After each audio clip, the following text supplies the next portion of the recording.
मैं पति बनाऊंगी तो सिर्फ कन्हैया को अपना पति बनाऊंगी, मैं संसार के किसी भी व्यक्ति को अपना पति नहीं बनाऊंगी। और महाराज जब सखियों के द्वारा ये सुना कि हमारा भैया रिश्ता कहीं और कर रहे हैं, तो रुक्मणी जी ने एक ब्राह्मण देवता को बुलाया, एक चिट्ठी लिखी और द्वारकाधीश भगवान के पास पहुंचा दिया। 6 श्लोकों में लिखी गई चिट्ठी और 6 श्लोकों में भगवान की कीर्ति यश वैभव का वर्णन किया। अंत में लिखा, कन्हैया अगर आप हमें लेने नहीं आए, अंत में प्रार्थना लिखी, हमारा विवाह अगर शिशुपाल के साथ हो गया और आप हमें लेने नहीं आए तो हम उसी क्षण अपने प्राणों का त्याग कर देंगे। हमारे कन्हैया के पास जब वो चिट्ठी पहुंची, ठाकुर जी ने जैसे चिट्ठी पढ़ी, एक क्षण की देर नहीं की हमारे कन्हैया ने, अपने भक्तों की रक्षा करने के लिए नंगे पैरों दौड़े चले आते हैं। खड़े रहते हैं महाराज, बैठने वाली मूर्ति कम देखी होगी कन्हैया की, खड़े ही रहते हैं, न जाने कहां से उनका बुलावा आ जाए। शीघ्रगामी वायु वेग से बातें करने वाले घोड़े जुतवाए रथ में और बैठ कर ये सीधे कुंदनपुर राजधानी की ओर गए। और जैसे रथ जा रहा है, बलराम भैया ने पूछा मंत्रियों से, भैया ये कहाँ गए? बोले शादी में गए। अब बलराम ने सोचा शादी विवाह का माहौल, क्या मालूम झगड़ा हो, ये भी अपनी तैयारी कर रहे हैं, फौज सजा रहे हैं। और जैसे ही भगवान वहां पहुंचे, बढ़िया सुंदर ठहरने के लिए स्थान सभी मेहमानों को दे रहे थे, तो भीष्मक राजा ने कन्हैया को भी दिया। ब्राह्मण ने ये बात जाकर वहां बता दी कि वो आ चुके हैं अपनी कुंदनपुर राजधानी में, महलों के बाहर। महाराज अब जाके शांति मिली। विवाह के पहले क्या होता है कि कुछ बूढ़ी बुजुर्ग माताएं आगे चल रही थी, साथ में सखियां, आगे सैनिक, पीछे सैनिक। इतनी व्यवस्था के साथ इनके भाइयों ने रुक्मणी जी को गौरी पूजा के लिए मंदिर में भेजा।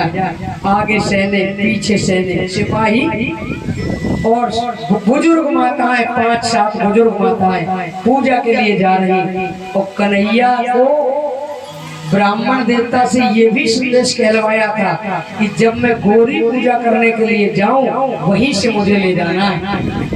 महाराज ये गौरी मैया के मंदिर में पहुंची, पान बतासा नारियल से पूजन करने लगी और कह रही है, ए गौरी मैया अगर आप हमसे प्रसन्न हैं तो हमें यही वरदान देना कि ठाकुर जी हमें वर रूप में प्राप्त हो। मैया तो आशीर्वाद दे रही, मन इनका रखा है ठाकुर जी के पास, ये पूजा तो कर रही और इनका मन गा रहा है,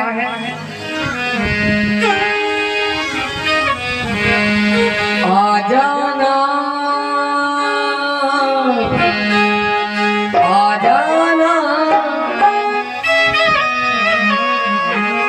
आप भी बुलाना, शायद आपको भी कन्हैया आ जाए, प्रेम से भाव से मन से आ जाना आ जाना। प्रभु तेरी दुहाई कैसी दुहाई, प्रभु तेरी दुहाई ये कैसी दुहाई, प्रभु मेरे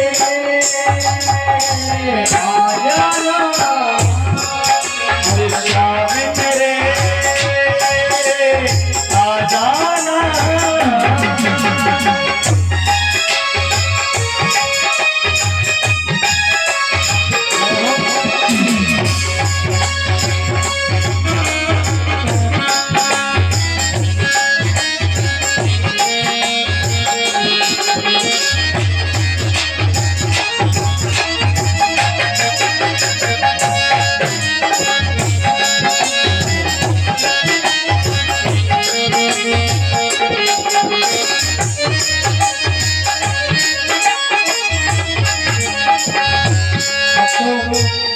आज रुक्मणी की आंखों में कन्हैया की झांकी बसी हुई है।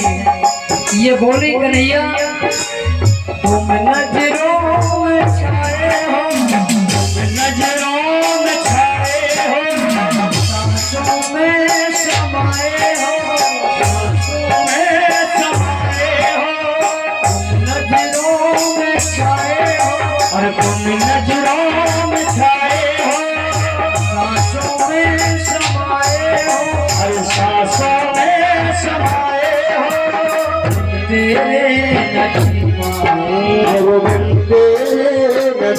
के ना मर जाऊं, के ना मर जाऊं, तेरे लगी और तेरे लगी तो ओ मेरे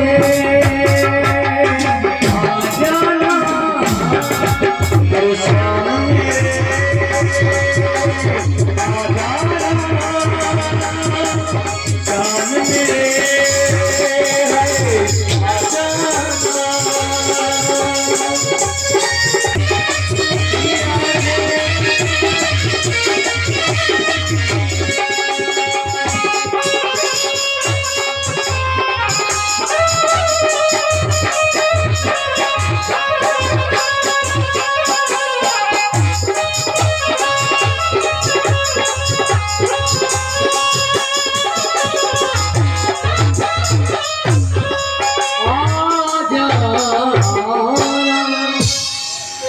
वृंदावन बिहारी।